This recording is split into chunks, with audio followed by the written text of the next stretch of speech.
There it is. It's lit. The flame of hope, the flame of unity. All those things I'm supposed to say to sound like a minister, which I'm not. I'm a fake minister. Just keeping the flame alive of Community Church, this wonderful, amazing place that's 103 years old, and that has raised the flame of justice for all those years, and had a remarkable history that you could find out if you were here. I'd give you a tour of our 5th floor archives, which are a mess, but you can see just what a beautiful thing this has been for a long time, and we will keep the flame alive. And that's why we're here. We have a beautiful program for you today. So welcome. And my favorite part of this job is to be able to welcome remarkable social justice musicians, songwriters, poets, artists. And Bev Grant is no exception. Bev Grant, the legendary songwriter from New York, who has graced us with just so much incredibly inspiring music over a whole lot of years. I met Bev Grant first through People's Music Network, and here she is with us. Hi, Bev. Hi. I'm so happy to be here, and we're having a few technical problems. Apparently, when I speak, many people are hearing an echo, so I'll keep my words short. We're going to open with a video of a song that I wrote maybe 4 or 5 years ago. I've been writing about the subject of conditions in sweatshops for years, and this is actually the most recent song I wrote about that, and it's called I Am a Sewing Machine. It's from the voice of a sewing machine. Take it away.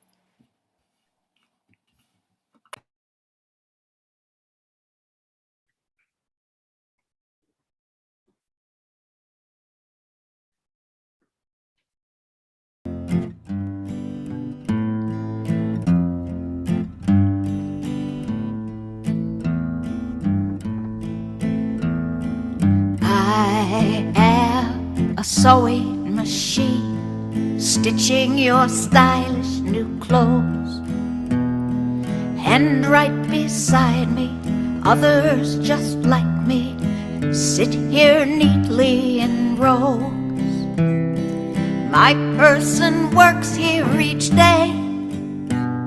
She can't be more than 50.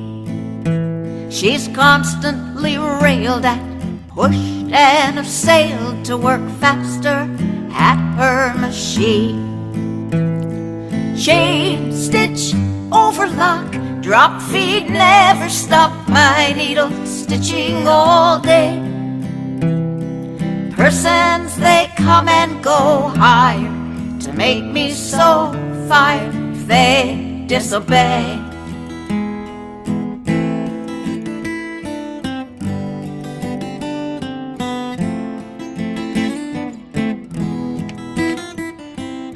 Sometimes she makes a mistake or answers to her body's need.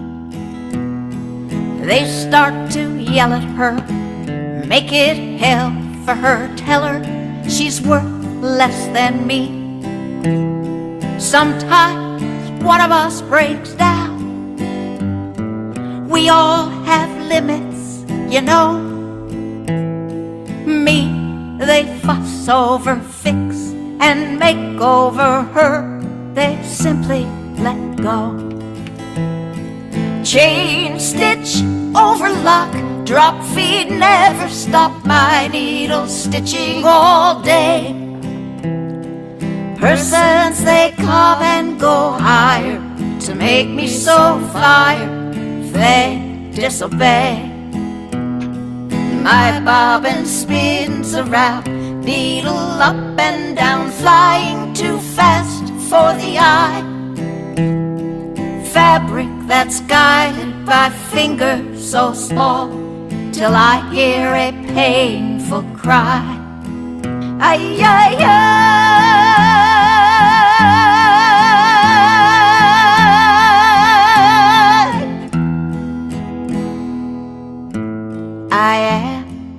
sewing machine, stitching your stylish new clothes. My person's forced to work 12-hour days. She can't afford what she sews. I sew in China, El Salvador, Bangladesh, and the Philippines. Cotton to sateen, shirtwaists to blue jeans. I am a sewing machine.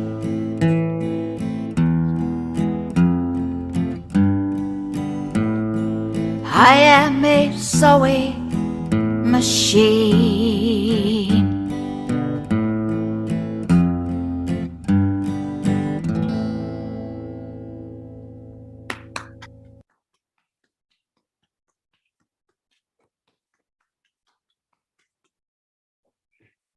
Thank you, Bev. Thank you so much. It's a perfect song to start a program that's about women, that it's about fabric. It just so happens that I have a couple of very, very beautiful things to show you. I'm just returned from Guatemala, and I have a finger in many pies. One of them is that there's a village in El Salvador that sews beautiful things that I shamelessly market at the Roslindale Farmers Market, along with coffee that comes from another village. And this was my chance to go to Guatemala to pick up a bunch of fabric from the Asociación Maya, which is about 300 weavers who weave just the most beautiful fabric. I brought two colors for the season. The first, of course, is St. Patrick's Day Parade is today, so I had to bring that. I want to give you a close look. It's just so beautiful, backstrap woven cloth that I just cherish every time I see this cloth, and I have it now in many colors. I brought about 150 pounds worth of these things. The women are sitting on the ground and they're weaving back and forth. The threads are up this way and they're going back and forth with sticks to make these beautiful arrows. Now the other one, I brought this color, the color purple, because it's Lent and Guatemala is bedecked in purple, especially the Catholic churches. It's the color of what does it symbolize? Maybe sadness or grief. And they take them down once the Christ is arisen. It was very, very purple in the cities of Guatemala. I was in Antigua, and then in the village that I visited, San Marcos, La Laguna on Lake Atitlan.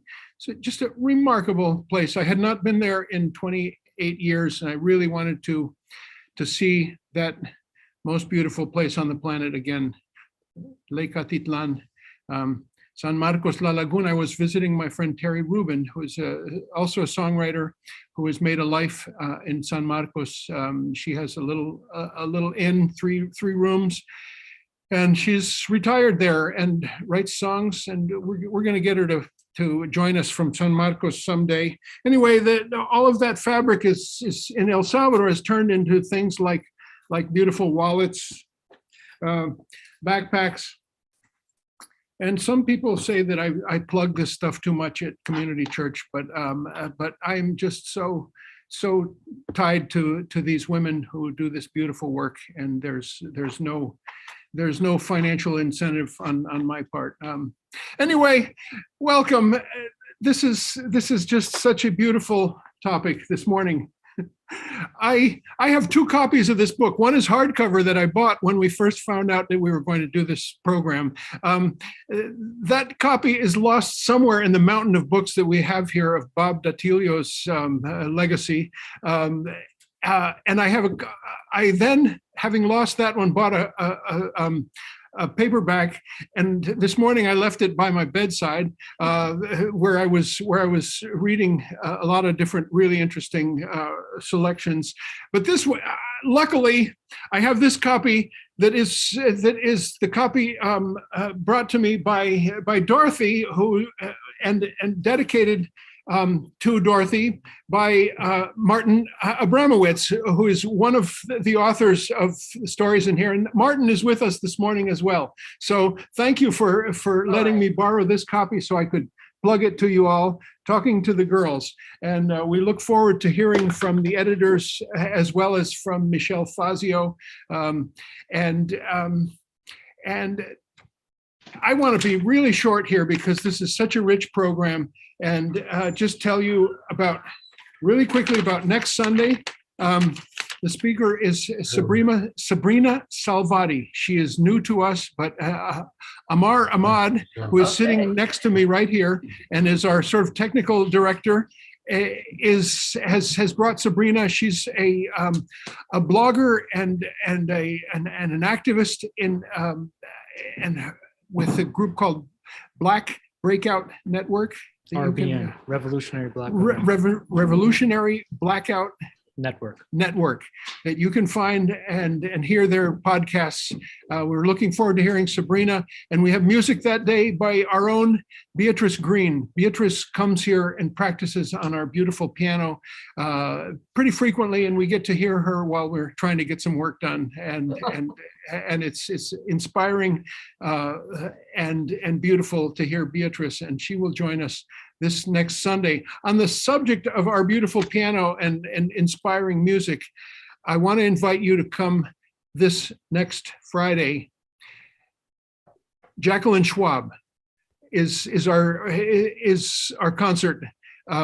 It is you can join us virtually as well as physically. Jacqueline will be here on a recently tuned, gorgeous piano, and Jacqueline is the soundtrack of the Ken Burns films, the piano soundtrack. She is the voice of the Civil War, baseball, World War II. You can hear her all over Ken Burns's documentaries, and she's just an elegant and graceful mountain of style and beauty. I love Jacqueline Schwab's playing, and she will be with us live next Friday, March 24th. We're also going to open that day, that concert, with a song from me, because March 24th happens to be the anniversary of the assassination of Archbishop Oscar Romero, who is now San Romero. He was beatified, and I have a song to start the concert on March 24th. So I hope you will join us. March 25th is Saturday, and we will have our monthly Peña. Peña is a fancy word for open mic in Latin America. It's a Latin American open mic, but you don't have to be from there, or you can participate in any way you like. Join us on Saturday night for the Peña, which is brought to you by the organization Encuentro Cinco, that used to have their own space, but are now part of our space here at Community Church of Boston in Copley Square. Let's send it right back for what we call the musical interlude to Bev Grant. Go ahead and unmute. There we go. Yes. I unmuted myself. Do you hear me? Yes. Okay. The next song, again, is another recorded version. It's called Who I Am, and I wrote it after a fire in a Bangladesh clothing factory that was very similar to the Triangle Fire. And can you make it full screen? When we start. Okay, then let's just start, because the video itself has the explanation in it.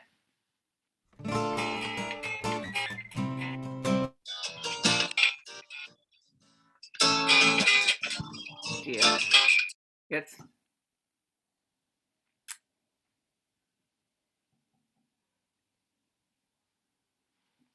The screen is not being shared.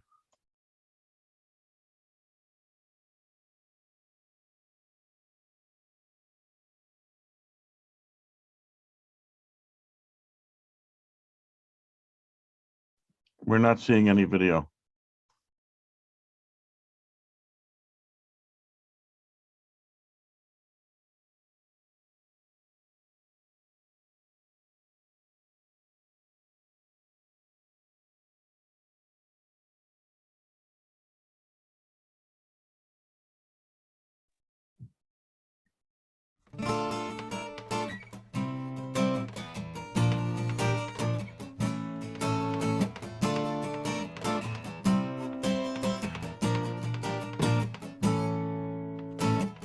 headline said, a fire destroyed the factory. In Bangladesh, there was no escape. Saying nothing's going on, get back to work. A false alarm. Manager locked the stairway gate. Ahmed said it started in the warehouse, spreading quickly to the higher floor. Racing up the stairs, its hunger growing, unawares, till searing heat came bursting through the door. Mama, I smell smoke, I see flames. They have locked the door, said to keep on sewing. Mama, will they even know our name? I am running toward the window. Is this something I can give you, Mama, to hold on to, comfort knowing who I am?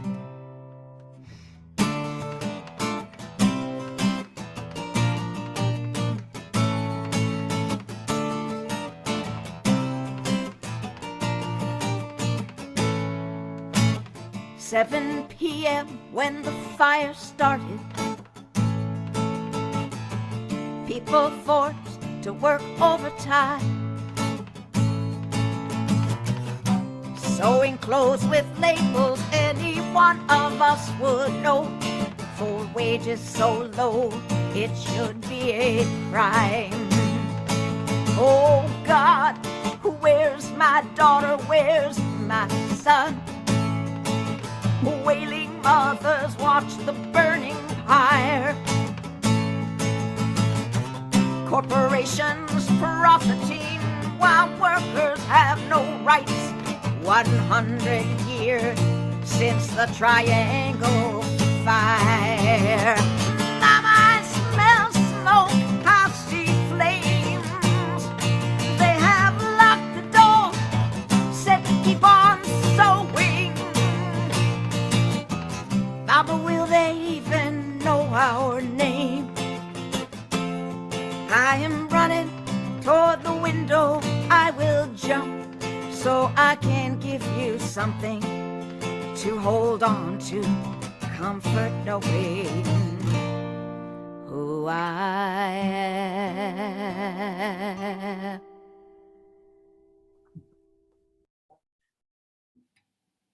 Well, that was a shame, because there was a whole video that was supposed to play. And sorry about that.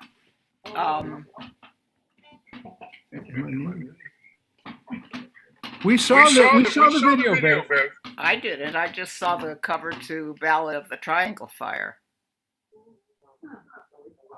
You were able to... Oh, hallelujah. Okay, I'm going to follow that with a song written by Ruth Rubin about the Triangle Fire itself. It's called The Ballad of the Triangle Shirtwaist Fire. And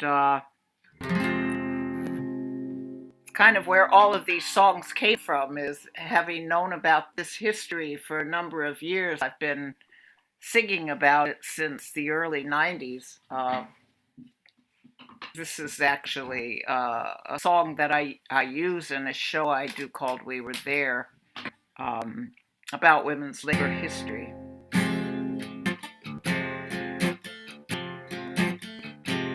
In the heart of New York City, near Washington Square, 1911 March, winds were cold and bare.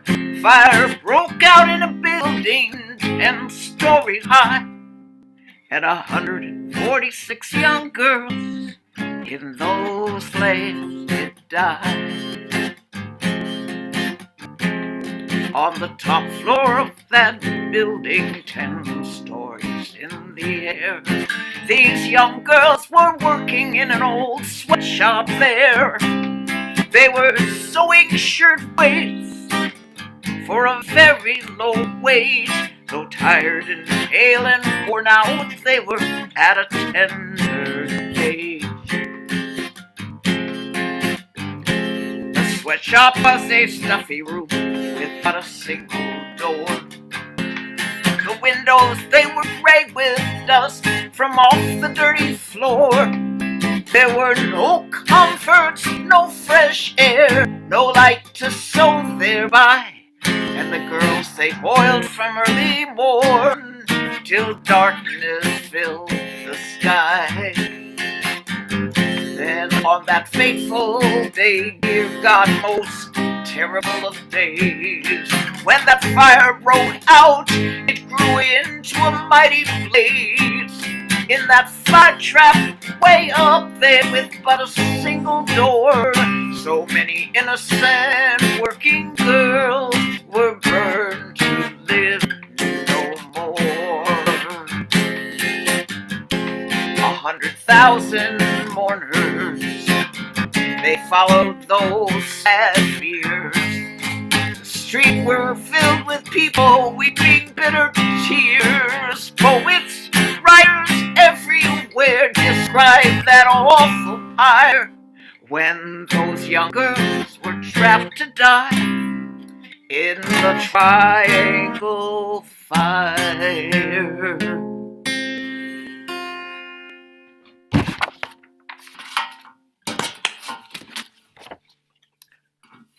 So hopefully that's a fitting introduction to the wonderful speakers that are coming. Thank you, Bev Grant. That was just such a perfect connection to make with Bev and the topic for this morning. It was just great to hear you. And let's talk about the topic this morning. This book has me going directly to something that I want to have a program about, and that is Frances Perkins. Frances Perkins, who was so influenced by the being witness to the fire, of course, Secretary of Labor to Franklin D. Roosevelt, and just this remarkable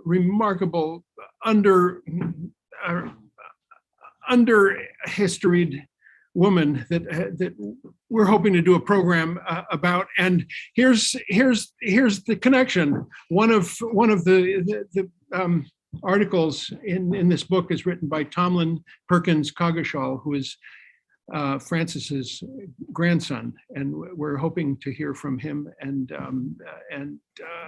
learn more about Frances Perkins, because she spoke at Community Church twice during the 50s. So I want to mention that. Another thing I want to mention, just a point of pride, is that we are going to have another event this afternoon at 3 p.m. and there's probably nobody interested in, but it's either an organizing meeting or a celebration, we're not sure which, of the court interpreters, of which I am one, 39 years of interpreting in the courts of the Commonwealth of Massachusetts. And we just received, here's the good news, a remarkable increase just to reflect cost of living increase that we had not gotten for 17 years. And so we're still making the same. It's not really an increase. So, but it's still a celebration. The bad news is that the Commonwealth has made its intentions clear that they don't want freelance interpreters, that they're going to hire staff interpreters. So we're both organizing to fight that, as well as celebrating this raise. And there's going to be probably 25 of us here. Those are the ones that signed up, and a few more to enjoy pupusas and a glass of bubbly. So that's this afternoon. I want to also say that this flame burns for Rachel Corrie, who was killed 20 years ago, March 18th by armored bulldozer in Gaza, trying to defend against a demolition of a home that was getting in the way of some buffer zone that Israel wanted to build to keep it from keep it safer. Rachel Corey presente is what I say. And she also is special in our hearts because we posthumously awarded her in 2003 the Sacco and Vanzetti Award of the Community Church of Boston. I think that's plenty of housekeeping, and I want to thank our three presenters today, the two authors of Talking to the Girls, intimate and political essays on the Triangle Shirtwaist Factory fire. I'm not gonna, and also to Michele Fazio, who brought these two women to us to do this presentation. Michele is really a friend of ours because of her scholarship on the Sacco and Vanzetti case on Italian immigration, on early anarchism. Michele joins us from North Carolina, and Edvige joins us from, if I'm not mistaken, Jersey City, and Mary Anne from Long Island, or I might have switched these two. I'm not going to read their entire academic CV to you. I'm just going to hand it over to all three of them, to whoever decided they were going to start or moderate. Thank you so much for being with us. We're just so excited about this program.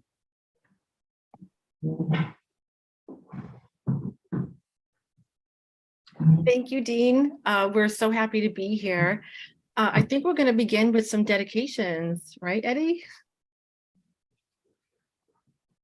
Yes. Do you want to start, Michele? With Yes. So I'm dedicating my talk today to Jenny Stellino. She was 16 years old, born in Italy, and lived in the United States for 4 years before perishing in the fire. I'm dedicating this event to the memory of Clotilde Terranova. She was 22, and she'd been in the United States for 3 years. And at every event that we have done for Talking to the Girls, we do these dedications. It's very important to remember the names, and some names stay with us more than others. They all matter. Clotilde was born in Licata in Sicily, and Licata is a town that's about 20 miles from the town where I was born. And when Clotilde was born, my hometown wasn't called Gela, it was called Terranova. So we have this connection, her last name, the old name of my town. So Clotilde, we remember you. Hi, thank you so much, Dean, and to the church and to Michele for coordinating all this. It's great to be in Boston, if only vicariously. I would like to dedicate today's event to Francesca and Bettina Maiale. Francesca was 19 when she died in the fire. Bettina was 18. They lived in the village. They were Italian, and they were sisters. And that's one of the things about the fire that was so extraordinarily difficult. So many families lost loved ones, but some lost multiple loved ones. And there were several pairs of sisters, and Francesca and Bettina were one. Also, I just want to add, my mom was a teenage garment worker. She was a garment worker, not in New York, in Pennsylvania. But I also, when I make a dedication, I either silently or explicitly include my mother, because she told me when I was younger and learning about the fire that she knew that she and the other girls in her factory were safe because of what had happened to those poor girls at Triangle. So the girls that Bev sings about are the latest generations of girls to work before sewing machines. And part of why we do this work is to keep them safe. That's one of the values, I think, of telling this story, is to work to keep all workers, and in particular, the ones we hold dear to us, safe.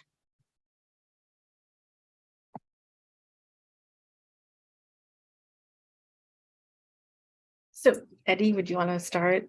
I think Mary Anne is gonna get us started talking about the Triangle Fire Memorial as well as the history, right? Yeah, so I'm really appreciative of this opportunity to commemorate the fire. I think that in the U.S. we don't do enough to remember the history of working people and their struggles.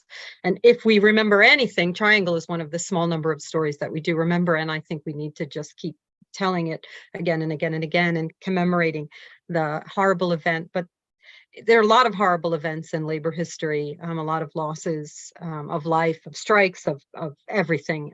But the thing about Triangle is something happened afterwards that was productive, that really inspired people to make change. And so that's part of, I think, why this story sticks, why we tell it. And that's one of the themes that we explore in the book, is how this story, when it happened, and then for generations afterwards, up to the present and into the future, we hope will continue to have repercussions that are positive. And so we commemorate today on Friday, March 24th, for those of you who might be able to attend, those of the virtual attendees who are in New York, we will hold the annual official commemoration of the fire, which we do every year. I'm the president of Remember the Triangle Fire Coalition. And so when I say we, I typically, unless I mean Eddie and I mean the coalition. We help to organize that event and have for over a decade, along with the unions and the fire department and the safety professionals in New York, and teachers and community groups. So we'll be gathering this year. We hold it on a weekday. So if the fire anniversary, as it is this year, is on the weekend, we hold it typically the Friday before or the Monday after, and especially avoid, Good Friday or Passover. So this year it's on the 24th of March at 11:30. We will gather in front of the Brown Building, which is at the corner of Washington Square and Green Street. That's where the fire happened. That building still stands, and that's where we actively remember every year with the story of the fire, music, and also saying names, laying flowers for each of the workers who died. And also we have organizers from labor unions and worker organizations who are involved in contemporary struggles, both in the US and around the world, because again, the power of this story, as we saw with Bev's beautiful music, is that it isn't just a New York story or a US story. And as we see with the book, it's a global story. So another form, though, that commemoration will take is we will be building a memorial to the fire. And I just wanted to take a few minutes to let you know, if you don't already, about that project. It is a project that we have been working on for, I just want to see if I can get this slideshow from the beginning. There.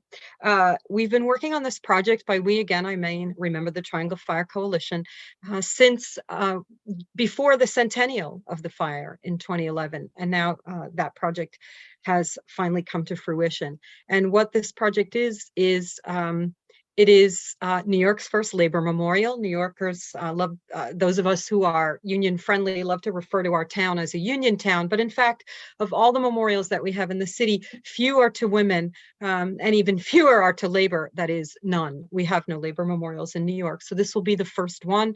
And we're really honored that it, and really excited that it will remember the workers who died at Triangle. The memorial is titled Reframing the Sky. We held an international design competition in 2012 to select this design with an anonymous review process with a stellar jury, labor historian, public art professionals, designer. We really put together a fantastic jury, and they selected from over 170 entries from over 30 countries. They selected a design by Richard Janu and Uri Wegman, and it's called Reframing the Sky. And you can see up here how it attaches to the building. This is the Brown Building. This is the building where the fire happened. It happened on the 8th, 9th, and 10th floors. That's where the Triangle Waste Company was housed. And most of the workers who died on the 9th floor, and that's why the ribbon which this is a stainless steel ribbon. It goes up to the 9th floor and then cascades back down. It splits at the corner of Washington and Green. And at that first split, we will have the names and ages of the 146. And we have updated the names from Cornell University's Kiel site to reflect research that has been done by Esther Rizzo-Licata in Italy, but also our own research to correct a few very small errors.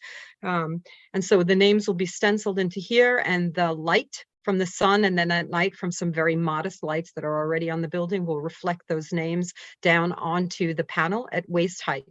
And then at this corner, where it says side panel, the historical information, the story of the fire will be recounted. It was written by a board member for Remember the Triangle Fire Coalition, Kevin Baker. He's also a brilliant writer and novelist. He wrote a book, Dreamland, that includes a character about the who worked at Triangle. And that we're really proud to say that story will also be translated into Italian and Yiddish. 2/3 of the workers who died at Triangle roughly were Jewish, Eastern European immigrants, many of them, most of them. The other third, more or less, were Italians, mostly from Southern Italy, many from Sicily. So this will be not only New York's first labor memorial, but the first trilingual memorial. The names and ages will then be reflected from this bottom panel made of stone glass. It's a material that has been shipped here from Parma, and it's basically it's glass that has stone in it to make it reflective. And also eyewitness testimony from Frances Perkins, whom Dean mentioned, and others will show. And so we wanted to recall what the girls had done. They had made fabric. That's why it's a ribbon. And it's a ribbon that gets its texture from a collective actual cloth ribbon that people from around the US and around the world sewed at the Fashion Institute of Technology. And so it is a community made ribbon that now will have its texture reflected in the stainless steel ribbon. The font for the girls, the workers' names and ages was designed by a woman. The graphic designer who did the layout is also a woman. So we really wanted this memorial to reflect the fact that most of the workers at Triangle were women, and they were unwilling martyrs. Nobody wants to not come home from work, but they their deaths inspired incredible things, and we want to recognize that it was women's deaths primarily in the fire. That had all these incredible repercussions. You can see this is the building back in 1911. You can see the signs that indicated that there was a factory. There were multiple businesses in that building. And that's, again, part of what we're trying to revisit here in the 21st century. And then this is what it will look like from the corner of Washington and Green looking up. You can see some of that texture. You can see the stenciled names. This is what the reflecting panel will look like, and you can see that there's eyewitness testimony here. And then this gives you a sense of how the memorial will be both intimate, because you have to walk up to it to look. And if I go back to this panel, you will not only see the sky reflected, but as you get closer and closer to look at the names, you will see yourself reflected in this. So it draws you into the history, but also it has scale so that no one can walk past this building, which is a landmarked building with a couple of plaques, but people walk past all the time because those plaques pretty much blend in. So we want to make it such that no one can walk past this building and not know that something incredibly important happened there. If you are interested in the coalition and this project, in learning more about the memory work that we do, I invite you to come to our website. And I do invite you, we will be announcing, fingers crossed, at the annual commemoration on Friday, we will be announcing the dedication date. We're just waiting for word from our fabricators that will allow us to pinpoint the date where we can announce this. We anticipate it will be fall 2023. I would love if everyone in this audience could be involved with programming either in Boston or in New York. Come please be with us as we unveil this incredible achievement built with the love and support of so many volunteers, the state of New York for $1.5 million, labor unions in New York and around the country, and really dedicated individuals.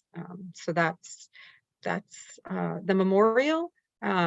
And, interestingly, the book, Talking to the Girls, has been called a written memorial. And I'm going to pass the baton to Edvige and let her talk a little bit about maybe what that means and the format of the book and our work. Thank you, Mary Anne. It's just so wonderful to see the Triangle Fire Memorial. Just it's happening, and thank you to you and the coalition for your truly monumental work and commitment to making this happen. And thank you to the Community Church of Boston. Dean, thank you for creating this wonderful, perfect space for us to talk about our book on the Triangle Fire.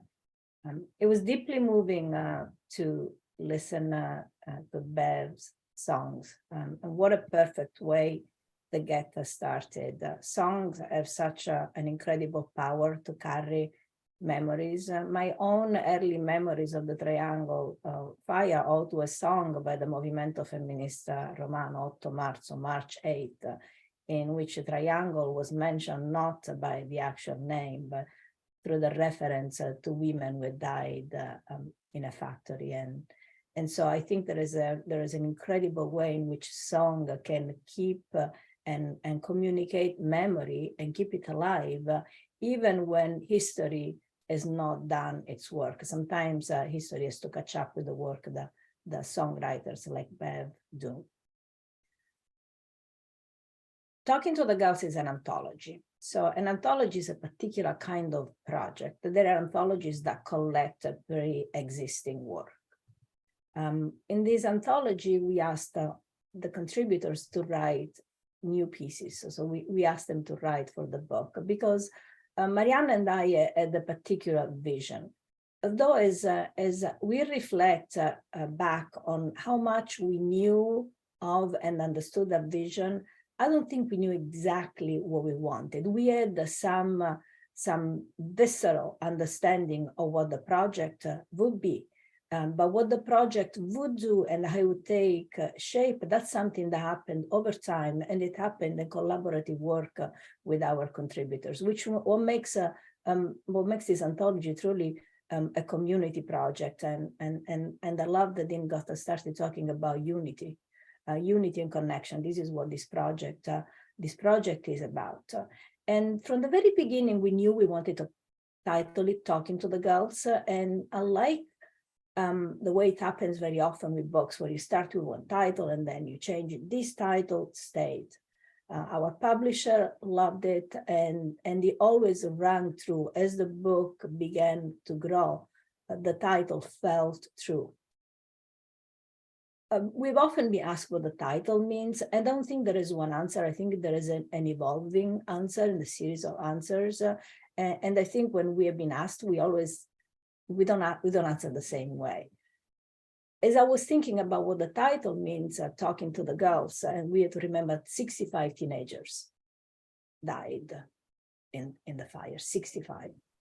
I always tell my students that most of the 65 workers in the fire, they were for the most part younger than they are. So there is this sense of talking to the girls, quite literal. But talking to the girls also poses the question, who is listening? Who is listening? So we're talking to history, we're talking to the past, but who is listening today? And Mary Anne and I brought a shared commitment to Triangle, work that we had done in the academic field, different personal experiences, our shared different Italian background, our shared different immigrant background. But we also, I believe, brought our experience as teachers. So as teachers, we're very much thinking all the time of how you create a connection between the material that you teach and your students. And I'm so glad that Michele is here, because that's very much a shared commitment. And so I want to very briefly talk about the response of two of my students at different times to Triangle. One was a student, Natalie Mendez, who did a project on where she started with a dramatic monologue in the voice of Sarah Cooper, who was one of the workers who actually survived a few days, and then she never walked from the coma, and eventually she died. And that posed such an ethical challenges. Can you speak in the voice of this worker. And there was a boldness, a bravery, but also kind of a not fully understanding perhaps the implication of what are the ethical issues involved in that when Natalie started the project. And so it was a back and forth. And she did a magnificent job. And what made that possible, made that ethically possible, that she brought into her project an inquiry into what it means to be a public health advocate. That was her major. And I remember her saying that the triangle taught her what advocacy means. She never fully understood it until she had to stand and speak for Sarah Cooper and for the triangle workers. Another one was a student who came to the commemoration, to the yearly commemoration. And it was a student who had not been particularly involved, but I saw him standing, holding the picture of Daisy Lopez, one of the workers. And later in class, when I asked the student what had been the most memorable part of the work, he said that it had been to hold Daisy's picture. And so I asked him why, and they said, well, she was there all alone. And so I felt I had to claim her. I had to claim her as family. I think Talking to the Girls is a project in which we came together as the family that we create, as the family, as community as family. And that Talking to the Girls is not a book about the Triangle Fire. I want to emphasize the word about. So we are not trying to set the record straight about what happened, what didn't happen, although you will find plenty of historical facts, both in our introduction and in the wonderful essays by our contributors and the magnificent interview with Kalpana Akhter, whose voice ends the book appropriately, the Bangladeshi activist Kalpana Akhter. It's not about a book about the fire, but it's a book about why and how we remember the Triangle Fire. And what our contributors did is they had to dig deep into what is that created that connection with the Triangle Fire. So each of them told a piece of the history of the fire. So the history of the fire that you learn through the book is not written in chronological order. It's sort of a collage. And all the stories reverberate with each other. But also each of our authors had to really present their story, why and how they come to Triangle. And the stories are very, very different. In a couple of minutes, we'll hear from Michelle's own narrative of the Triangle Fire. So that will be the most powerful example of that. But let me mention just a few. Annie Lanzilotto's essay opens the book as a displaced artist. She wrote about the connection between gentrification in New York City and the memory of Triangle. Mei Chen, who wrote about the 1982 Chinese-American strike and the connection with the Triangle workers.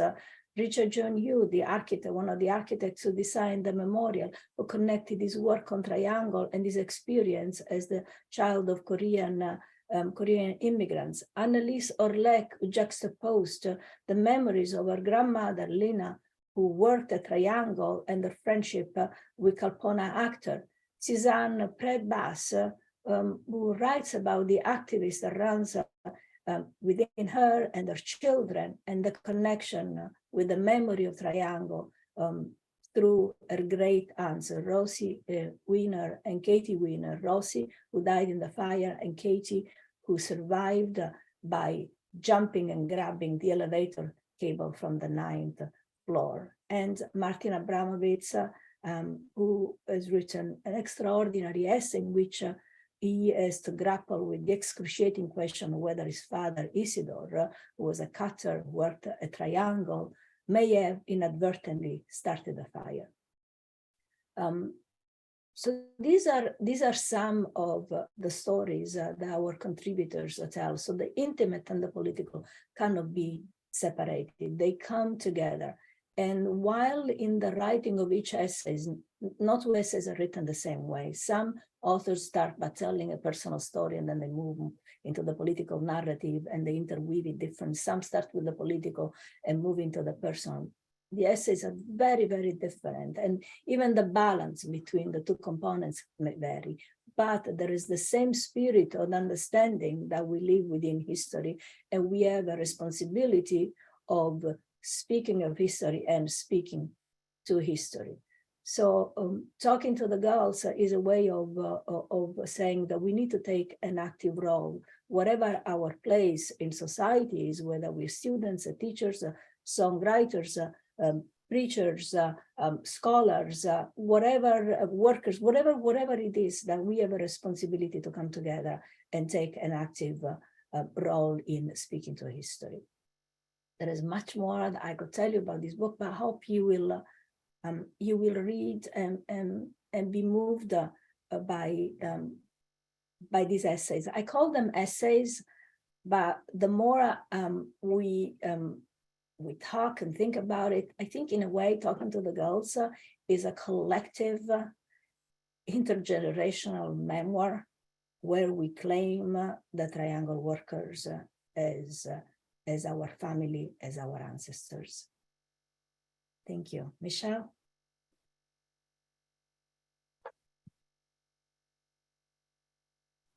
So I want to start by just thanking Eddie and Mary Anne for the opportunity. I'm so grateful and honored to be a part of this book. And I love what you just said, Eddie, about this is a collective memoir. I feel like my piece is a vignette. It's still waiting to be written. This is a small part of it. So I'm going to share my screen in a moment. Hopefully this will work. Okay. So I'm drawn to the legacy of the fire because of my grandmother, Angelina Fazio, who worked as a dressmaker in union shops in New York City. As the youngest member of the third generation of a large Italian-American family, I only knew Nana as a venerable, beloved matriarch. She was petite, soft-spoken, and reserved. She often lapsed into Italian when she wanted to keep the conversation private, though she spoke little. She preferred to nod and smile at her children and grandchildren gathered around the dining room table. An accomplished seamstress, she dressed herself in clothes impeccably designed by her own hands. She was proud of the hemlines she stitched, edgings that were barely discernible to the eye. Her creations, an impressive collection of smartly tailored skirt suits for herself and stylish cocktail dresses for her daughters, appear in family photo albums, each marking the passing decades of her life. In fact, I know very little about the early years of her life as a young girl who arrived from Sicily in 1900, except for the few fragments of stories that she told at holiday meals. One such memory from her childhood stands out. Long after the plates of antipasti, breaded cutlets, and macaroni had been consumed, the family sipped demi-tasse laced with anisette as my then 91-year-old grandmother began to tell stories of participating in trade union strikes and protests for a living wage. She had started working at the age of 9. She described long, tedious days in the garment industry, where at age 16, she cut, measured, and sewed both in the factory and at home. So here's a picture of her. She's 16. This photo was taken in 1911, the same year as the fire. Nana recounted stories of marching and May Day parades. And here she is dressed, she's the one in black. So in these May Day parades, singing songs of resistance. And this is how she met her husband, Vincenzo Fazio, a member of the first executive board of Local 89 of the International Ladies Garment Workers Union. So here's my grandfather in the bottom, right? The fire was bad, very bad, she said, as her voice stilled. The clatter of silverware scraping dessert plates stopped as the weight of her words settled in. I sat quietly by her side, transfixed by the world she described. As she relived the trauma of that fateful day, her eyes lost focus and her lips pressed together in a thin line. Nana, at least in my memory, had always maintained a pleasant demeanor. She smiled proudly at her family as she observed her English-speaking grandchildren, a boisterous bunch always on the go. This time was different. She was someone else, somewhere else. She was recalling the horror of watching women leap from the windows. No one moved at the table. We imagine what witnessing this event must have been like for her and how close she had been to death, working just a few steps from the ash building. At last, Nana's hands moved across the tablecloth. She smoothed out its creases, a decisive act that signaled she had reached the end of her story. Finito.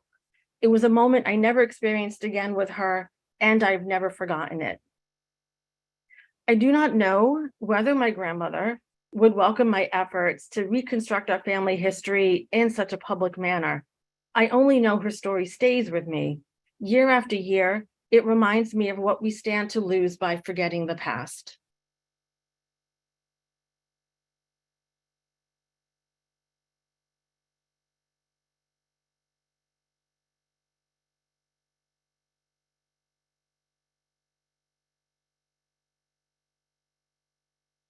Dean, are you here? We done? Michelle, why wouldn't your grandmother want everyone to know that beautiful story? Excuse me. Leonard, I cannot speak for her.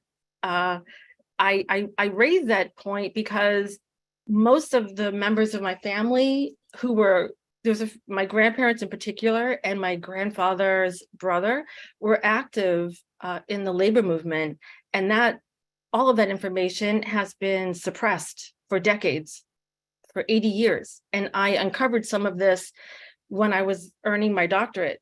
And I, looking at Italian American history and the labor movement, I started to find my grandfather and great uncle in the archives. So I pieced together the story, but this was not something that was advertised or spoken about outside of the family. And I suspect this happens a lot with any family members who have people who are involved with the early labor movement, in the spirit of Americanizing and becoming good, productive citizens. I think early immigrants, or at least the second and third generation, moved away from claiming this. So I think I don't want to speak for her. I remember, and my sister's in the audience, she told these stories very quietly, almost as if we wouldn't believe her. I think it was very oh, this happened, but we weren't supposed to make a big deal about it. And I think after hearing, especially what Mary Anne and her amazing efforts to commemorate the fire, this needs to be talked about for all the reasons that she stated. These kinds of work-related injuries and injustices continue to happen. And when will we learn that lesson, right? Who's going to speak for the workers? So I don't know. I wrestle with that, Leonard, because I don't want to speak for her, but I think silence is a very strong form of keeping this kind of history in the present. Thank you, Michelle. Thank you, Edvige. I'm sorry if I butchered your name, Eddie, and Mary Anne. This is a lovely book. Talking to the Girls, Intimate and Political Essays on the Triangle Shirtwaist Factory Fire. Edvige Giunta and Mary Anne Trasciatti, editors. There's a whole bunch of really incredible essays. It's on New Village Press. We have a couple of copies here at the church that you can informally check out and bring back.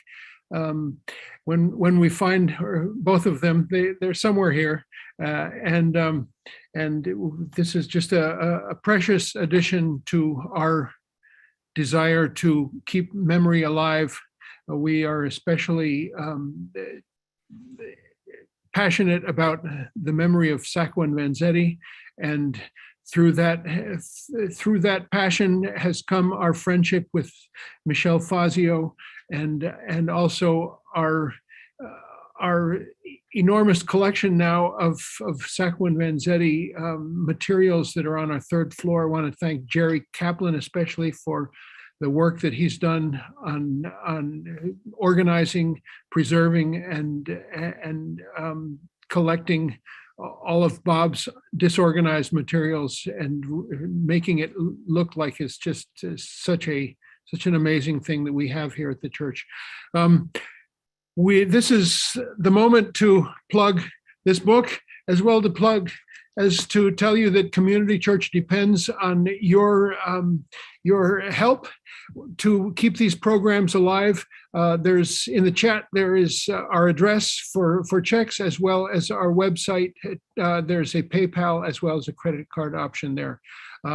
Enough of plugging us, and we also plug vigorously Bev Grant, who's just a terrific force in the field of music of social change. And we are going to finish out with one of Bev's songs and have you introduce the song, and then we'll play it. Okay, Bev?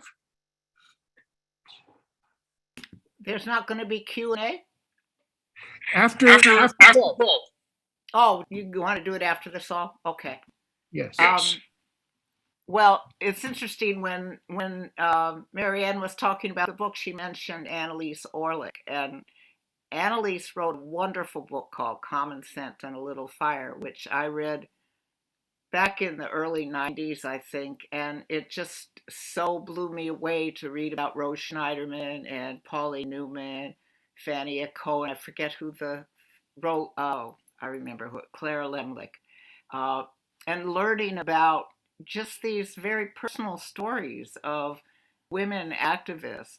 And of course, they talked about Triangle, and I incorporated them as characters in this show I do called We Were There, which is the name of the title song that I wrote, again, way back when I started doing this show. And it sort of has legs of its own, and has become somewhat of an anthem in certain circles, women's labor circles, maybe. We're going to play it with the video I made, but I also want to suggest you, if you'd like to see the show in its entirety, which is about an hour and 15 minutes, there's a video on my YouTube channel, which is Bev Grant 2008. Where you can see it enacted using the voices of many women from Clue who read parts for me during the pandemic because I couldn't do the show live at that point. And so now I have this YouTube version of it and encourage you to see it. And this here is the title song, We Were There.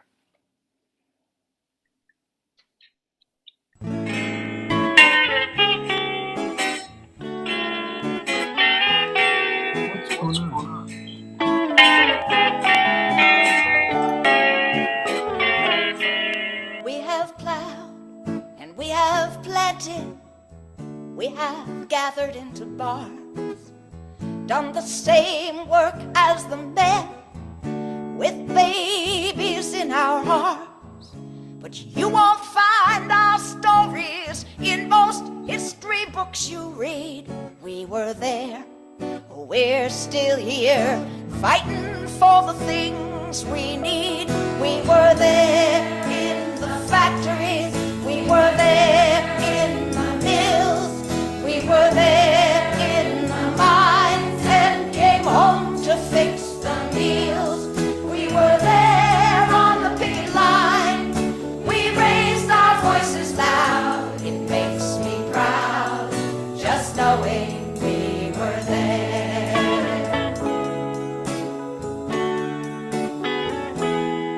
From the textile mills in Lawrence to the sweatshops in New York, from the fields in California where our children had to work, we fought to make a living.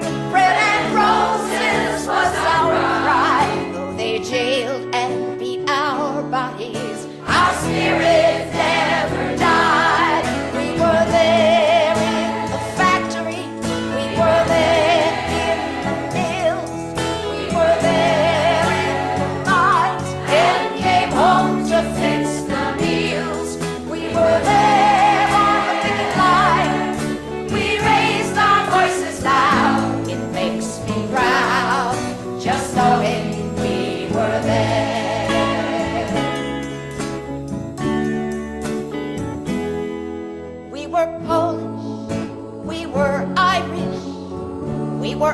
African and Jew, Italian and Latina, Chinese and Russian too.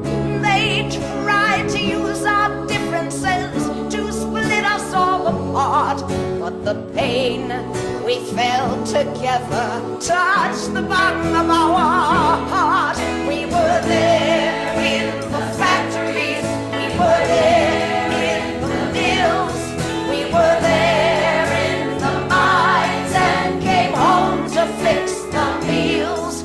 We were there on the picket line, we raised our voices loud. It makes me proud just knowing we were there.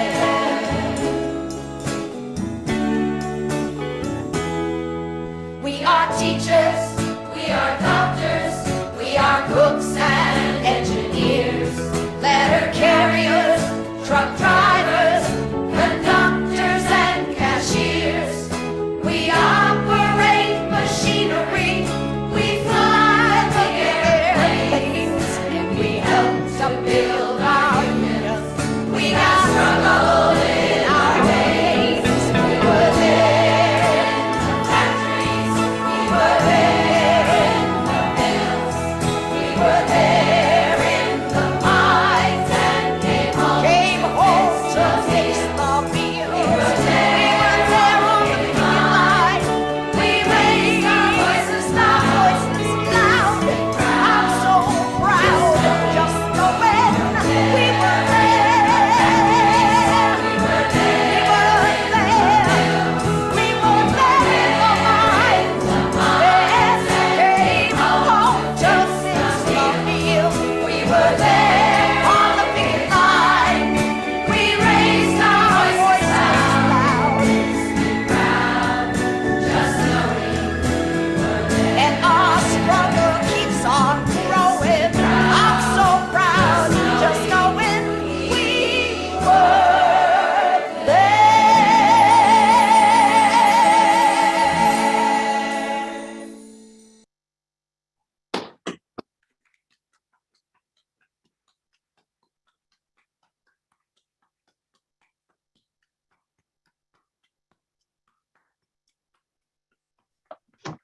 Marvelous, wonderful, beautiful. Guys, bring me to tears. Thank you, Bev. It's just remarkable. Just such a great song and a beautiful montage of photographs. It's just such a pleasure to hear that and to invite you to come and do that show live sometime here at Community Church. That would be really amazing. And the same barrel of thanks go to Eddie and Michelle and Mary Anne for this presentation today. We have some time, plenty of time. It's a movable feast. We could go on as long as we wanted, but until we got too hungry and needed to have the beautiful lunch that Luis Guzman has prepared for us. Anybody would like to chime in, either in the form of a question or remark in the chat, as well as we have about a dozen people here live in the auditorium. Let's start with Leonard, who has his little virtual hand up. Go ahead, Leonard. Thank you, Dean. Well, it's a great pleasure on so many levels to be here. Bev, Grant, you are a national treasure. It was an honor and delight to participate with you and the Solidarity Singers of the Industrial Union Council of New Jersey at the Votto House, which is, I think, the last time that we saw you. And I want to mention that the Solidarity Singers will be performing again with us in New Jersey at the Puffin Cultural Forum on next Saturday night. It's part of a series of Martha Schlama centennial concerts. Dean, Martha Schlama, if you don't know her, was an incredible fighter for social justice and singer, actress whose centennial is this year. We're doing concerts all over the place with, among others, Linda Halpern, who is from Boston. She's coming down to do the concert with us there and at the People's Voice Cafe in September. We would love to come and do it at Community Church if it can be arranged sometime this year. I want to say, Michele Fazio, it's been a pleasure knowing you and hearing your wonderful story. I encourage you not to keep silence. I look forward to this book, which I just heard about for the first time today, and I'm going to try to get it. Leonard, you know me. I'm not going to keep silent. I'm just talking about the role of silence with labor. Of course, activism. no, I understand completely. And in fact, there's something in the chat about that. How different times during the past decades there have been silence enforced. I mean, Anton Coppola talked about how his family regarded Sacco and Vanzetti as a possible source of shame for so many decades, and they kept silent about it. And of course, now that it's time to break that silence, as we've been doing. And Mary Anne Trasciatti, you've been marvelous in breaking silence over so many things, and I applaud your work on the Triangle Fire particularly. You introduced our opera back in the Long Beach Library in 2017, and this afternoon, an aria from that opera is going to be sung at the Musicians Club of New York concert. This is a concert that was actually scheduled 3 years ago in March 2020, canceled due to COVID. It's finally, at 3 years later, going to be taking place this afternoon at 3:30 at the Victor Borge Hall in the Scandinavian House on Park Avenue at 3:30. And Margaret Schwartz's Ghost aria is going to be part of that, along with the Mary Donovan speech from Sacco and Vanzetti. Helene is going to be singing both of those at that concert. So we're all tied together, and all kinds of things are happening, and they should continue to happen. And thank you all three, and thank you, Edvige. I hadn't heard your work before. It was a pleasure hearing you speak, and I look forward to reading this book. And Dean, thank you also for all that you're doing and continue to do. And I hope that we can maybe talk to, at some point, about a Martha Schlama program there. Okay, thanks. Question is from our own podcastologist and tech dude who's sitting right next to me, Amar Ahmad. Hey, thanks, Dean. Thanks for the presentations. Very interesting. So thank you so much. I'm sorry I might have missed this, but I'm just wondering what caused the fire? What caused the fire in the factory? Well, the evidence suggests that it was almost certainly caused by the ash from a worker's cigarette, an ash that fell into a bin of cloth. A little bit of background. The workers were really regimented. The days were really long. There were few opportunities to get fresh air, few opportunities to chat, to relieve stress and tension. And so sometimes workers would be forced, if they wanted some kind of release, to light a cigarette indoors.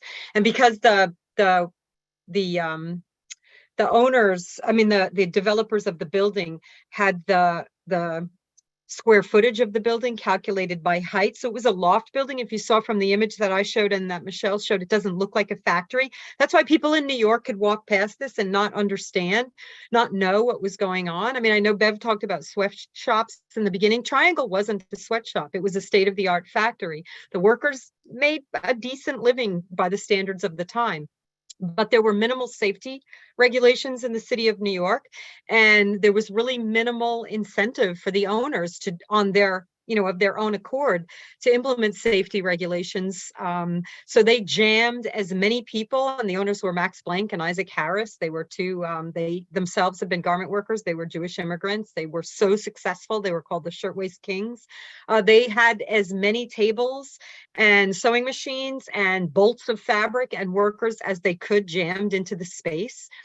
And because the fire regulations were minimal, and because the owners were really petitioning for all kinds of, exceptions to the rules, there were only two exits, and what should have been a third exit was allowed to be a fire escape that was never tested. So when this cutter, or whoever it was, Martin, who might want to address this, has some cause to believe it might have been his dad. When the workers' ash fell into the bin, on the 8th floor, it just ignited those scraps and the air itself, because there were so many fibers in the air. And if you know anything about the way fire burns in a building, it burns up, not down. And so it rapidly spread from there. And just like a detail to remember is that I think, it's been months since they had cleaned up, they had come to collect all this fabric. So imagine these pieces of fabric that have been accumulating over months. So it's really like the cause was a series of causes that built up. And only one fire escape. So will you put this camera on? Yeah. We have the pleasure of being joined by Martin Abramowitz, who's one of the authors of an essay in the book. You got it. There it is. It's so glad you're here, Martin, and would love to speak to this or speak about the essay. I'm really honored to be here, and I have to say a word first of all about Mary Anne and Edvige. These are two women leaders with remarkable energy, commitment, insight. Mary Anne has led this decade plus long effort to create the memorial, and Eddie has been was the prime editor on my piece and approached it with compassion and appropriate pushing at the margins to try to get the best out of me. And I'm just so grateful. The community ought to be so grateful for the leadership that both of you have provided in both of these efforts. So my father, Israel Abramowitz, died in 1947 when I was a kid.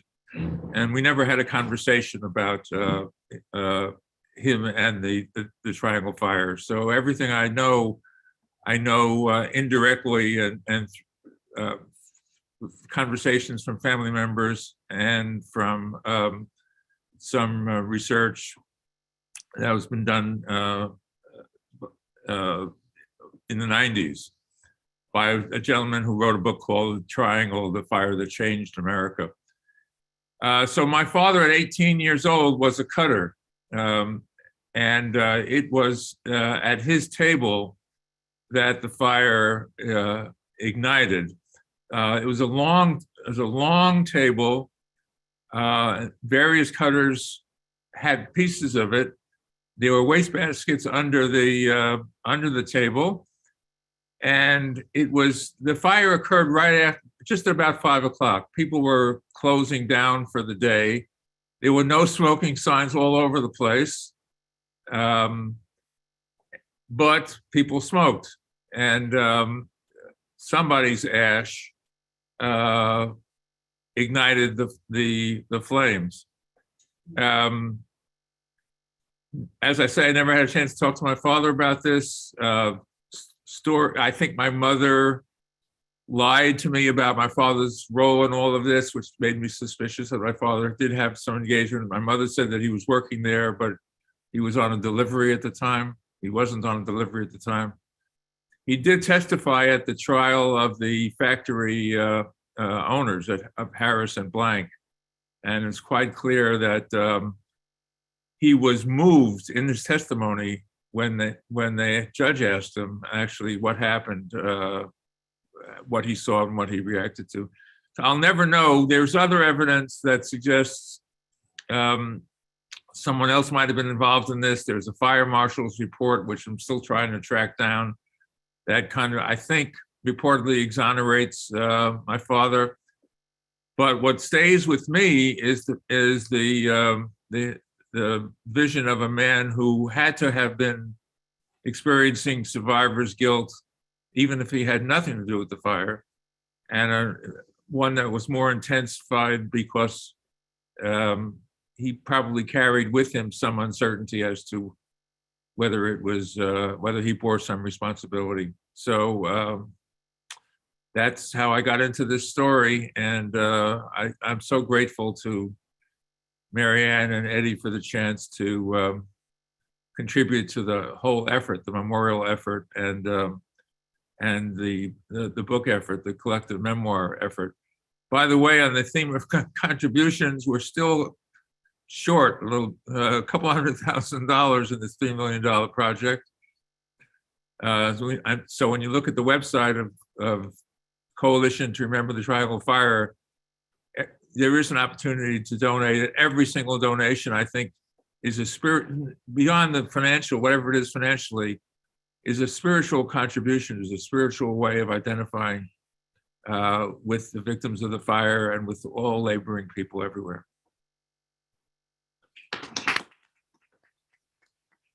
Dean, can I add something to what Martin just said? Yes.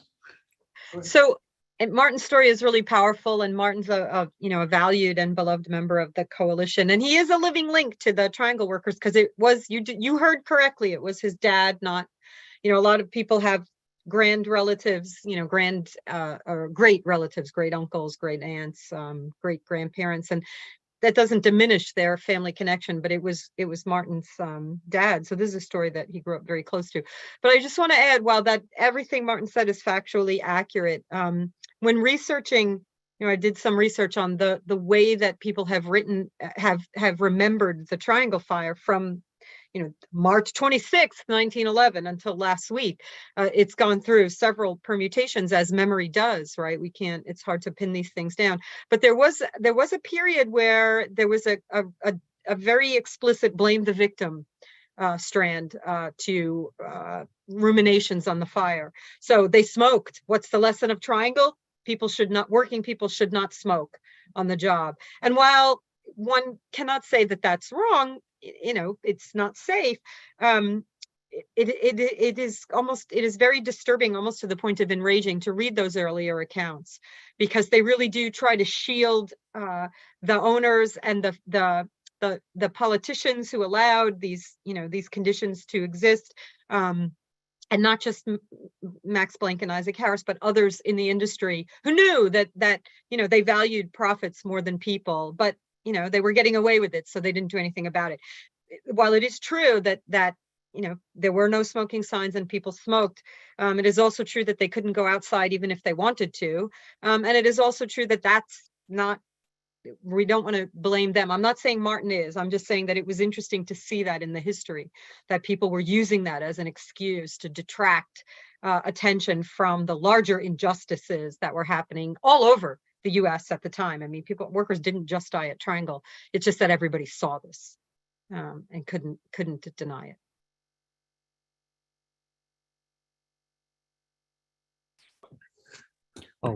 We have a question from Stephen. Thank you, Martin and Mary Anne. We have a question from Stephen. Go ahead, Stephen. Yeah, Stefano, if you would like. I just want to say a couple of things. Our education system, our public education system, is drastically lacking. In fact, I would say it's hostile to labor history, worker history. In fact, I taught at a high school on Long Island for 30 years. I retired in 2003. And I was once given not an official, but an unofficial verbal reprimand because I referred to workers as the proletariat. And that tells you something. I also, I got to say something for my German American ancestors, who my great-grandfather fled Germany in 1848. He was a Red 48er. When the revolution failed, he came to New York, to the Lower East Side. And I just want to mention on the Italian, Sicilian side of my family, they talked about Triangle and Sacco and Vanzetti. And thank God they did that. On my German American side, they talked about another horrible thing that's never mentioned, and I'm getting a nod from people who know what I'm going to say, and that is the burning of the General Slocum, which I think is the greatest maritime disaster in history. And in fact, my grandmother had been confirmed that day in the Lutheran Church and was supposed to be on the General Slocum with her mother, but my grandmother, thank God, felt ill that day and they did not go. And if you're not familiar with the General Slocum, just Google General Slocum and get images and look at these dozens and dozens of bodies of young girls. And I want to give an ad for myself. My wife and I sang in 1905, not quite, 2005 in Newark, Rutgers for the 100th anniversary of the Industrial Workers of the World. We did a lot of songs of Joe Hill. My goal in life is to live to be 79. My father died at 79. His father died at 79. I will turn 79 a month and 4 days after the centennial of the judicial murders of Nicola Sacco and Bartolomeo Vanzetti. I have been singing every 5 years a memorial for them, and I would absolutely love to be for the centennial in Boston. And with that, silenzio. Grazie. Long may you live, Stephen, and thank you for that. I wrote it on a napkin, the burning of the General Slocum, and we'll be researching that. What year was that, by the way? I'm pretty sure it's 2000. I think it's, well, my grandmother was born in 91, and she would have been 12 when she was confirmed. So that would be 2009. You can tell I'm an historian. I don't know any dates. 1891 plus 12. 1903. 1903. Stephen, where do you live? I grew up in Bushwick, and my wife and I have a place in Southold on the North Fork. But right now I am from a little house that we have on the coast of Maine in a village called Pembroke, 12 miles from Canada. And we have no snow on the ground, by the way. Well, we will see you, Stephen, in 1927, because I'm sure that Community Church will have a hand in that commemoration. I thank you. And I live in 1927, but it will be 2027. And not to take the, I found out about Sacco and Vanzetti when I was getting a haircut just before on Irving Avenue between Green and Harmon I was born on Harmon Street in Bushwick. And my father took me for a haircut before I started, I don't know, third grade at PS 86. And there was a newspaper there, Esecuzione, Sacco e Vanzetti. I could read a little bit of it, and it looked like my grandfather and my granduncle that they had pictures of. And I knew that said that they were executed, and I'm crying. And my father explained to me that no, that had been probably 50 years. It was, well, 77. It was probably the 25th or 30th anniversary. Yeah. Well, by any chance, if you care to visit before 2027 to hedge your bets and be witness to a bunch of wonderful primary source materials regarding the Sacco and Vanzetti case, come here to Community Church, and we will receive you in the manner in which you are accustomed, Mr. Sanfilippo. Actually, I'm doctor, but who cares? Is Encuentro Cinco still operating down by the Commons? Encuentro Cinco does not have their physical space, but live in spirit right here at Community Church of Boston. We are celebrating a peña for Encuentro Cinco this Saturday, and we inherited a lot of human resources from Encuentro Cinco when they lost their space. We have 3 board members who are from Encuentro Cinco, and it's a beautiful treasure. Thanks for mentioning them. Are there any other comments or questions by any chance? Okay, Dean, have you been in touch? Here comes one of those that I just referenced. His name is Jose Alemán. Welcome, Jose. Thank you, Dean. Thank you, Omar. Thank you, Dean. Thank you, Omar. And I am a member of Encuentro Cinco. We are still operating at a lower volume, but still bringing programs and activities to the community, to the greater Boston community. I want to thank Dean and Community Church for putting this program, especially in the month of March, International Women's Month, and the presenters and Bev Grant. I am a high school teacher. I teach Spanish, and March is always an opportunity for me to engage my students, teenagers, in women issues. And I think that today's program, I'm getting a couple of ideas, including the music. But here comes the question. I know how the high school struggles to produce programs, readings, materials for students to learn about the history of the women's movement and all those events that have moved finally governments to make decisions to make labor conditions safer. My question to you is, have you ever tried to bring this new book to the curriculum, especially at the high school level? And if that has been attempted, what has been the result? And if it hasn't been attempted, could I invite you to try it? Because the schools are hungry for ideas, and this is a great collection to learn from something very sad that taught us a great lesson that will move us, I think, has moved us forward. Thank you. Thank you so much, and thank you for being a fellow teacher.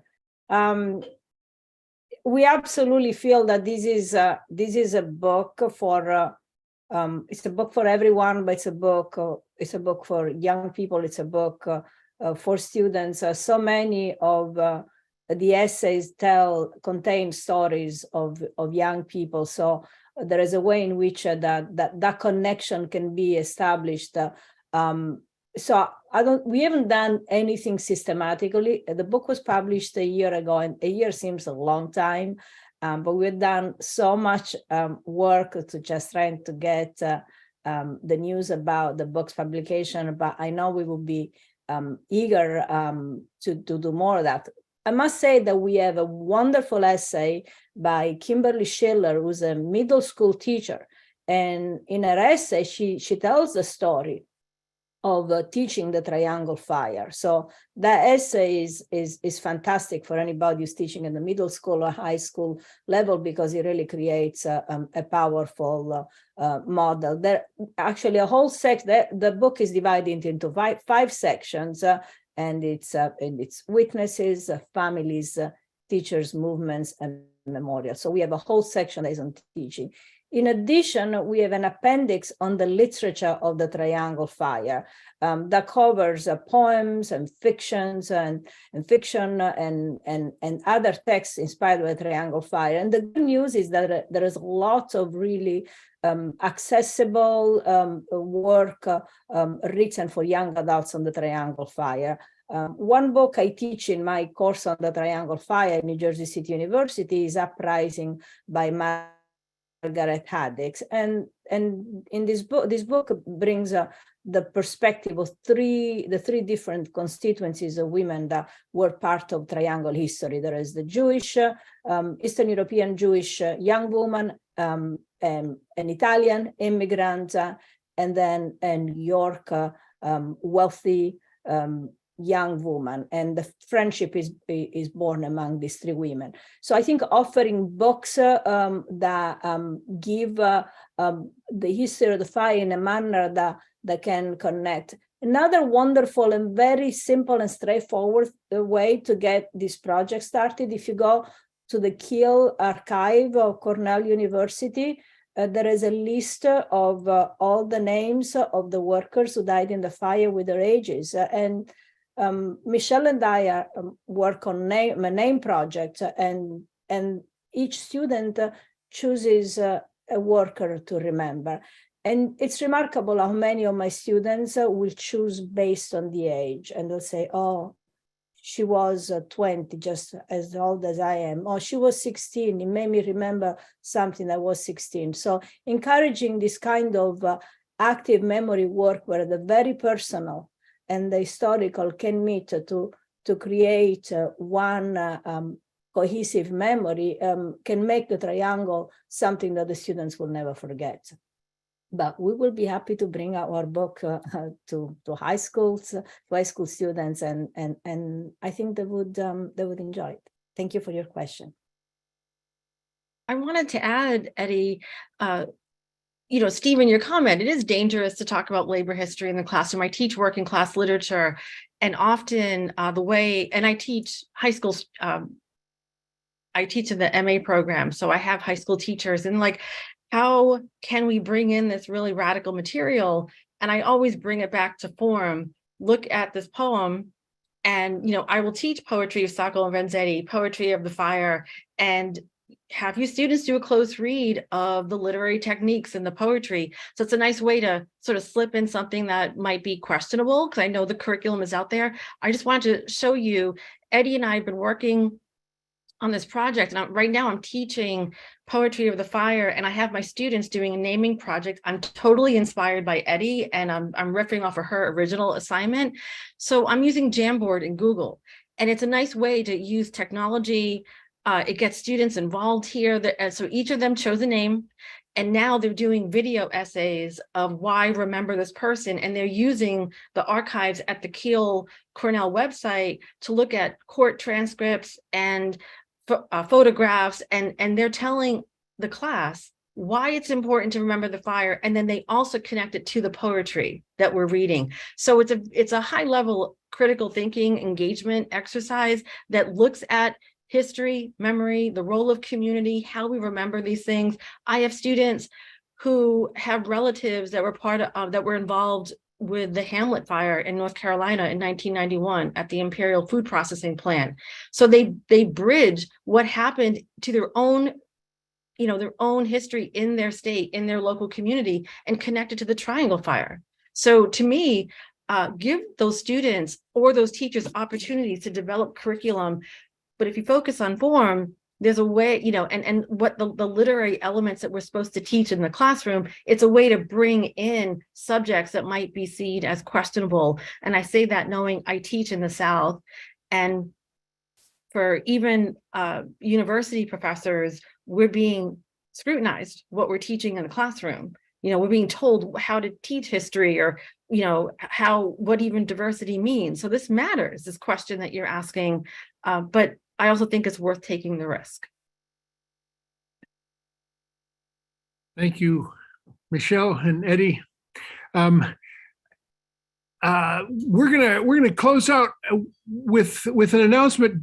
Dan the Bagel Man wanted to talk about something that I've been thinking about a lot too, and that was I spent 3 hours in Atlanta yesterday waiting for a plane to take me here, and all the while I was thinking about what's going on in Atlanta, which is they want to cut down a forest to make a cop city, and thinking about Tortuguita, who was this one activist protester who was murdered there in Atlanta, and about the ongoing protests there. Go ahead, Dan, briefly. Okay. Real quickly, first of all, there was a meeting Thursday night last week. I couldn't make it because I was feeding the homeless then, but two of my volunteers went, and it was in Cambridge. And what they were talking about is what happened to one of our friends here in Boston, Alex Papali. Alex Papali is known by many. He came here from another country, in fact. And he's from India, if I'm correct. I could be wrong. I forget what country he's from, but I've known Alex since many years. He joined Encuentro 5 at one point. He was part of the Peña sometimes. He's a very involved person. He's got a kid now. He's married with a kid. So he's very community oriented, lives in Jamaica Plain. And he went down there because he heard what happened to our friend who Dean just mentioned, who got killed, the person I never met, but I know he would have been a friend, a brother, a sister. He would have been one of us. So Alex went down there and he got arrested, and now he's in jail. And there's a campaign to get letters. I don't have the information. Other people might have. You can post it. And Charlie, if you have it, to send to the judge. They want letters of how good he is. The problem out in Atlanta is the system down there is full of corruption, full of people with anger and hate against us. And so you got to be very delicate in the letter. But the idea is Alex should not be in jail, but he's helping other people in jail, I've been told, just like I did when I've been in jail. He helps other people who are freaking out, who need support. So he's giving back to the community even in jail. So if we can help Alex, that'd be great, and help all the people. He wants us to help all the people in jail. Why should anybody go to 10 years in jail for speaking up? 10 years or more in jail for trying to save a forest. That's ludicrous. And the original people organizing down there, we're not from out of state, like the right-wing media is saying. They're local people in Atlanta who don't want a forest in their backyard. I mean, don't want to destroy the forest, don't want to keep the forest there. They don't want a cop city. They realize the future should be us, not them. So anyways, if people have any information on that, anybody else wants to talk about it, I know Alex for years. He's a member of the community. And Paul Malachi is helping him out. You'll reach out to Paul Malachi, another former Equentro 5 person. And friends of Thank you, family. Dan. And let's put together whatever activism that we can in helping those who were arrested there and adding to the Stop Cop City effort that took the life of Tortuguita. So that's we're coming to a close. I have a lot of thank yous. This is just so wonderful that this event had so many magnificent participants, Mary Anne, Eddie, and Michelle, and not to mention Bev and Martin and all of those who participated. We thank you for joining us and for keeping memory alive, important memory alive. If I have anything to do with it, that will be a primary mission of the Community Church of Boston, because we have our own memory to keep alive, which is 103 years of good troublemaking, to quote the late, great John Lewis. And we are going to continue that